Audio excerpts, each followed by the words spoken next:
Hello and welcome back to my office where all things are great and I can sit down and the sun's not in my eye. Wait a second. Stig, you didn't say hello. Anyway, welcome to another episode of Weekly Boom! My name is Stig's Egyptian cousin and let's go for a lap around the phone dog news. Does that make any sense?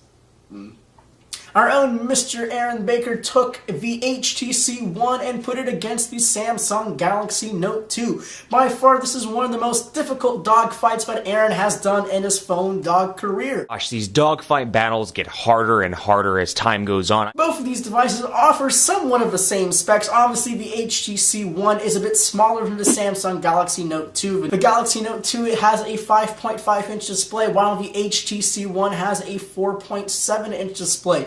But in terms of specs, like the processor, both of them have quad-core CPUs, 2 GB of RAM, and a lot of great Android spanking goodness built inside of them. Even though both these devices offer some of the same features, there is a distinctive difference between both of these things. For one, the HTC One offers a more premium feel. They use more materials like glass, metal, and aluminum, that it gives you a more rich, a more premium, a more well-built device than the Samsung Galaxy Note 2. On the opposite end of that scale, the Note 2 uses more plastic than anything else, and it feels like a cheaper device. But with the Galaxy Note 2, you get more premium software add-ons like the S Pen. You can use S Pen and take notes on the notepad. You can take snapshots of the display. You can even draw on the photos and have a little bit more creativity with the Samsung Galaxy Note 2. And that's really where the HTC One lacks, is more of the value software add-ons that the Samsung Galaxy Note 2 has. All in all, both these devices are fantastic Android devices. The HTC One narrowly loses to the Samsung Galaxy Note 2,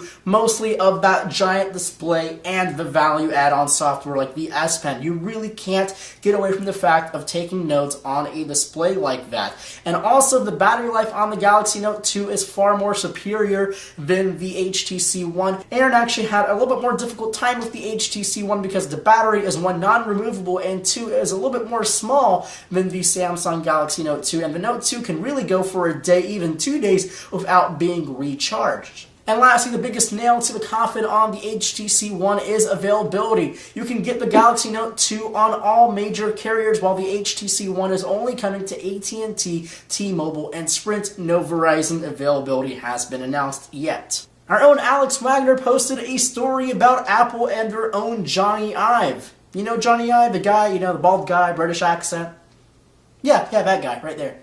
You should know him. He sort of starts all those videos with those really cool phrases like design, or, something like that. Anyway, after the departure of Scott Forstall, he was basically the lead iOS guy, Johnny Ive took over the human interfaces for iOS, which is sort of a weird term for iOS software development, but it's like that over there. He actually said in a couple of interviews and a couple of meetings in Apple execs and all those people that he wants a more flat design to iOS. Flat and simple. He wants a more slicker, more really not intrusive iOS than anything else. So a major overhaul of iOS is really out of the question. It's just not going to happen anytime soon. There's going to be a slight design change to iOS according to Johnny Ive. Maybe not in the certain future, we really don't know, but more of a simple look to iOS. Aaron is keeping up with this phone dogfight. I'm really hoping no phones were hurt in the production of those videos. But anyway, this time it's about the HTC One and the BlackBerry Z10. Really, two companies who are really struggling for market share,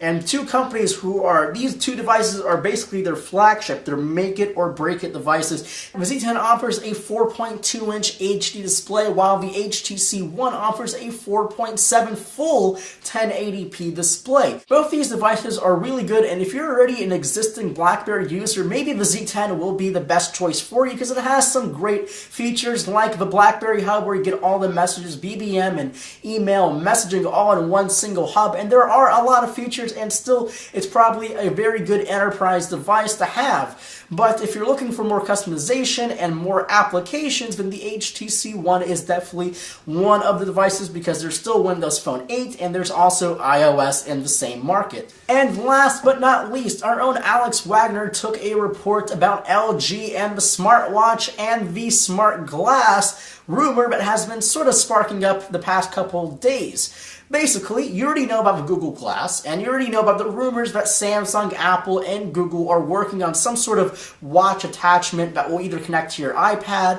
if you're an Apple user, or iPhone if you're an Apple user, or you're looking at Google with their tablets and their mobile devices. Korean Times say that you can actually add LG to that list because they are working on a smartwatch, and they're also working on a smart glass. So you already know about Google's Glass. This is going to be LG's full-on alternative to their Google Glass. In my opinion, and Alex's opinion, this is not really surprising just because we are seeing Google Glass coming out. It's going to be out as a consumer product before the year's end, and you're probably going to see a lot more alternatives coming in CES and maybe some other showcases before CES or right after in 2014. Well, thank you for joining me and my cousin Stig right over there for this episode of The Weekly Bone. My name is Stig's Egyptian cousin, and I will see you in the next video.